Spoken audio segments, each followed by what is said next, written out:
अपने पितरों को जल देते समय यह जरूर बोले कि वसु रूप में मेरे पिता जल ग्रहण करके तृप्त हो। साथ ही जल देते समय आप अपने गोत्र का नाम जरूर ले और 3 बार उनको जल अर्पण करें। नमस्कार दोस्तों, कैसे हैं आप सब। मैं अंकिता आपका स्वागत करती हूँ मेरे इस चैनल पे अंकिता एडवाइस में। पितृपक्ष, इस साल का 2022 का पितृपक्ष कब शुरू है, कब समाप्ति तिथि है। साथ ही यदि आपके घर में जब भी कोई भी समस्या उत्पन्न होती है या फिर आपके घर में कोई दुविधा है, आपके जीवन में कोई परेशानी चल रही है, तो यदि आपको आपके पितरों का आशीर्वाद मिल जाता है तो इससे आपकी हर छोटी भी समस्या दूर हो जाती है, आपके घर में खुशहाली बनी रहती है। इस समय पर हम अपने पितरों को याद करते हैं, उनका आशीर्वाद यदि हमें मिल जाए तो हर वो समस्या सुलझ जाती है जो हमारे जीवन से जुड़ी हुई होती है। साथ ही इस दौरान पे हम दान पुण्य करते हैं और अपने पितर को याद करते हैं। तो आपको हर तरह की चीजें आपको इस वीडियो में मिलेगी कि आपको पितृपक्ष के दौरान कौन कौन सी चीजें जरूर करनी चाहिए। तो यदि आप मेरे इस चैनल पर पहली बार आए तो इस चैनल को सब्सक्राइब जरूर करें और बेल आइकन को भी प्रेस कर दें ताकि मेरी अगली वीडियो की नोटिफिकेशन आपको जरूर मिले। और हाँ, और इस वीडियो को लाइक जरूर कर दीजिएगा यदि आपको मेरी यह वीडियो अच्छी लगी तो बिना देर के इस वीडियो को शुरू करने से पहले मैं यह कह दूं कि आप इस वीडियो को पूरा जरूर देखें। यदि आप अपने पितरों का आशीर्वाद प्राप्त करना चाहते हैं, आप कैसे उनको प्रसन्न कर सकते, तो आपको इस वीडियो में यह सारी जानकारी मिलने वाली है। तो इस वीडियो को पूरा जरूर देखें। अब बिना देर के इस वीडियो को शुरू करते हैं। पितृपक्ष कब प्रारंभ हो रहा है और इसकी अंतिम तिथि क्या है? तो 10 सितंबर से यह प्रारंभ हो रहा है और यह भादो का माह है। साथ ही वो दिन है जो पूर्णिमा का दिन है। अब इसकी अंतिम तिथि क्या है? तो अंतिम तिथि है 25 सितंबर और यह आश्विन माह पड़ने वाला है। साथ ही उस दिन अमावस्या है और इस दौरान जो 2022 का पितृपक्ष है वो पूरे 15 दिन रहने वाला है। अपने पितरों को जल कैसे दे, किस प्रकार उनको जल दे जिससे कि आपके जो पितर हैं आप पर प्रसन्न हो सके। तो श्राद्ध करते समय आपको पितरोतर्पण यानी कि पिंडों पर अंगूठे के माध्यम से आपको जलांजलि देनी है, जल देना है।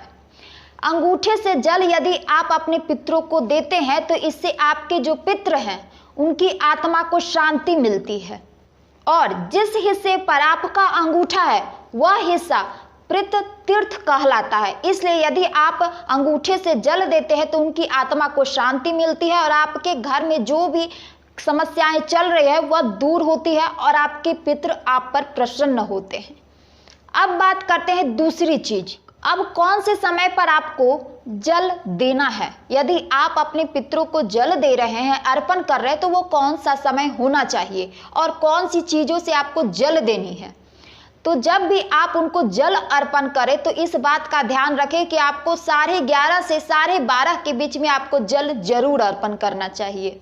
साथ ही वो जो लोटा हो वह तांबे का या कांसे का होना चाहिए, उसी से आपको अपने पितरों को जल देना है, अर्पण करना है। अब बढ़ते हैं अगली चीज की ओर, तीसरी चीज। अब कि आपको अपने पितरों को याद कैसे करना है, किस तरह से आप अपने पितरों की पूजा कर सकते हैं, अर्थात उनको याद कर सकते हैं, उनका तर्पण कर सकते हैं। तो आप उस दौरान आपको तो वैसे कहा जाता है कि आपको कभी भी आप कोई भी कार्य जब करते हो तो आपको पूरब, पश्चिम या उत्तर की ओर मुख करके रहना चाहिए, वो ज़्यादा शुभ होता है। लेकिन कभी भी आप अपने पितरों को याद करते हो या फिर उनके लिए कोई भी कार्य कर रहे हो तो आपका जो मुख होना चाहिए, आपका जो चेहरा होना चाहिए वह दक्षिण की ओर होना चाहिए, वह बहुत शुभ होता है। आपको सबसे पहले दक्षिण की ओर मुख करके बैठ जाना है। फिर आपको अपने हाथ में ये 5 चीजें लेनी है। पहली चीज जल, दूसरी कुशा, तीसरी अक्षत, चौथी पुष्प, 5वां काला तिल। ये 5 चीजें आपको आपके हाथ में लेनी है और फिर आप हाथ जोड़कर अपने पितरों का ध्यान करके उन चीजों को अर्पण कर दे। ये चीजें आपको जरूर करनी चाहिए। चौथी चीज कि आपको जो अंजलि देते हैं वो कितनी बार आपको देनी है? 5 होनी चाहिए, 7 या 11 बार। ये 3 बार आपको अंजलि जरूर देनी चाहिए जब भी आप अपने पितरों को याद कर रहे हैं या फिर पितृपक्ष में उनकी पूजा कर रहे हो, तो ये चीजें आपको ध्यान देनी है। अगली चीज, बहुत लोग यह सोच रहे होंगे क्या हमें इस दौरान पूजा पाठ करनी चाहिए, कहीं हमें यदि पूजा पाठ करेंगे तो हमारे घर में कोई अशुभ परिणाम तो नहीं मिलेगा या फिर कुछ ऐसी गलत चीजें तो नहीं होंगी। तो बिल्कुल नहीं, आप पूजा जरूर कर सकती हैं। आप पितृपक्ष के दौरान पूजा पाठ कीजिए, जैसे आप नॉर्मली प्रतिदिन घर में पूजा पाठ करती है वैसे कीजिएगा, लेकिन कोई नया आयोजन बिल्कुल मत कीजिएगा, कोई नई चीजें आपको बिल्कुल नहीं करनी है इस दौरान पे 15 दिनों में। इस बात का आपको ध्यान देना है। अगली चीज कि आप पानी यदि डाल रहे तो कौन पानी डाले, यदि पितरों को पानी डाल रहा है या जल अर्पण कर रहे हैं तो वो कौन करे। तो यदि आपके घर में कोई बड़े हैं, अर्थात आपका जो बड़ा बेटा हो, वह अपने पितरों को याद करके जल जरूर अर्पण करे। यदि आपके घर में कोई पिताजी हो या फिर कोई आपके बुजुर्ग जो कि गुजर गए हैं, अपने पितरों को याद करके जरूर जल अर्पण करे। इस बात का ध्यान दे, लेकिन वो घर का बड़ा होना चाहिए, इस बात का आपको ध्यान देना है। अगली चीज, कुछ लोगों का कहना है क्या हमें इस दौरान बाल कटवाना चाहिए कि नहीं, सेविंग करनी चाहिए कि नहीं, क्या हम ये सब कार्य कर सकते हैं। तो आप तो ऐसे तो मानने का बहुत लोग इस नियम को मानते हैं, लेकिन यदि आप पितृपक्ष के दौरान बाल कटवाएं या फिर नाखून काटते हैं या फिर शेविंग करते हैं तो ये सही नहीं है। या यदि आपके घर में ऐसे नियम है कि आप कर सकते हैं तो कीजिए, मैं नहीं कहूँगी, लेकिन मुझे कहीं ना कहीं इस बारे में इतना तो जानकारी है ही कि आपको पितृपक्ष के दौरान ये सभी चीज़ें नहीं करनी चाहिए। कुछ लोग यह भी कहते हैं कि क्या मुझे मांग में सिंदूर नहीं भरनी चाहिए या भर सकते हैं, तो बिल्कुल भर सकती हैं, कोई परेशानी या दिक्कत नहीं है। ऐसा थोड़ी है कि यदि आप नहीं भरोगे तो कोई परेशानी हो जाएगी या फिर आपके घर में नहीं भरते हैं तो मत भरिए, लेकिन आप भर सकती हैं, इसमें कोई परेशानी या दिक्कत नहीं है। लेकिन आपको नाखून या बाल या फिर इस तरह की चीज़ें आपको नहीं करनी है, नहीं कटवानी है, ना काटनी है। इस बात का आपको ध्यान जरूर रखना है इस 15 दिनों में। अगली चीज, आपको पितृपक्ष के दौरान आपको कभी भी इस बात का ध्यान देना है कि आप लहसुन, प्याज या फिर तरोई, जो चिकनी तरोई होती है, ये चीज़ों का आपको प्रयोग नहीं करना है आपके घर में। और मांस मछली का तो बात ही अलग है, वो तो एकदम नहीं खानी है। मांसाहारी चीज़ें का भोजन का उपयोग आपको बिल्कुल नहीं करना है। और जहाँ तक हो तो आप प्याज और लहसुन ना ही खाए तो बेहतर है। यदि आपके घर में खाते हैं तो आप खाइए, लेकिन मुझे जहाँ तक मालूम है कि आपको इन चीज़ों का भी प्रयोग नहीं करना है। अगली चीज़ यह भी ध्यान दीजिएगा कि आप भोजन प्रतिदिन कराएं। किसे, जैसे कि हो गया कौवा, बिल्ली, कुत्ता, गाय, इन सभी चीज़ों को, जानवरों को आपको भोजन, जानवर या पक्षी, इनको भोजन जरूर कराना है। क्योंकि ऐसा माना जाता है, कहा जाता है कि पितृपक्ष के दौरान इन सभी चीज़ों में हो सकता है तो आपके जो पितरों हैं वो इसी तरह के रूप में लेकर आपके दरवाजे पर आते हैं। और यदि आप उनको भोजन खिलाते हैं, जल अर्पण करते हैं, जल देते हैं, वो पीते हैं या खाते हैं, तो इससे आपके पितरों का आपको आशीर्वाद प्राप्त होता है। तो इस बात का आपको ध्यान रखना कि ये चीज़ें आप जरूर करें, उनको अर्पण करें, मतलब अर्थात उसको खिलाए जरूर। यदि आपके घर के दरवाजे पर गाय, कुत्ता, बिल्ली या इस तरह की चीज़ें आती है या कौवा आपको दिखता है, आपके घर पे आता है, बैठता है, तो आप थोड़ा सा दाना डाल दीजिए, उनको खिलाइए जरूर। इससे आपको आपके पितरों का आशीर्वाद प्राप्त होगा। अगली चीज़, बहुत जगह ऐसा होता है कि पितृपक्ष के दौरान कोई गंगा स्नान करते हैं और इस दौरान जो पिंड दान करते हैं या फिर आप ब्राह्मणों को भोजन खिलाते हैं। तो आप एक बात का जरूर ध्यान दीजिएगा कि जब भी आप ब्राह्मण को भोजन खिलाते हो तो इस बात का आपको ध्यान देना है कि जब भी आप उनको जो थाली परोसती हैं वो थाली में आप कभी भी कम भोजन डालकर बिल्कुल ना दें। ऐसा ना हो कि आप थोड़ा कम डाल दिए और उन्हें दोबारा मांगना पड़ जाए उन्हें, तो ये नहीं होना चाहिए। इस बात का आपको विशेष ध्यान रखना है। कभी भी आप ब्राह्मण को यदि भोजन करा रही हैं तो आपको ज़्यादा से ज़्यादा भोजन उनके थाली में सजाकर उनको खिलाना है। ऐसा एकदम हो जाए कि यदि उनके थाली में थोड़ा बहुत भोजन बच जाए लेकिन कम ना हो, इस चीज़ का आपको विशेष ध्यान रखना है। यदि आप ऐसा करते हैं तो आपके पितरों का आशीर्वाद आपको जरूर प्राप्त होगा।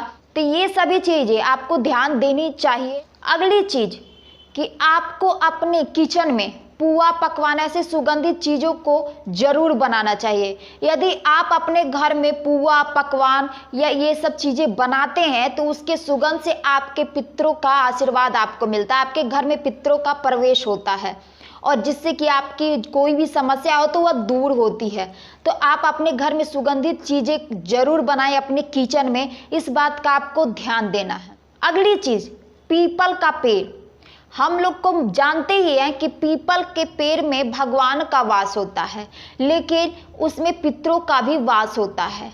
यदि आप पितृपक्ष के दौरान पीपल के पेड़ के नीचे जल अर्पण करते हैं या फिर उसके नीचे दीपक जलाते हैं तो इससे आपके पितरों का आशीर्वाद आपको प्राप्त होता है। आपको यह कार्य प्रतिदिन करना चाहिए। पीपल के पेड़ के नीचे आपको जल जरूर दे और साथ ही उसके नीचे आपको दीपक जरूर जलाना चाहिए।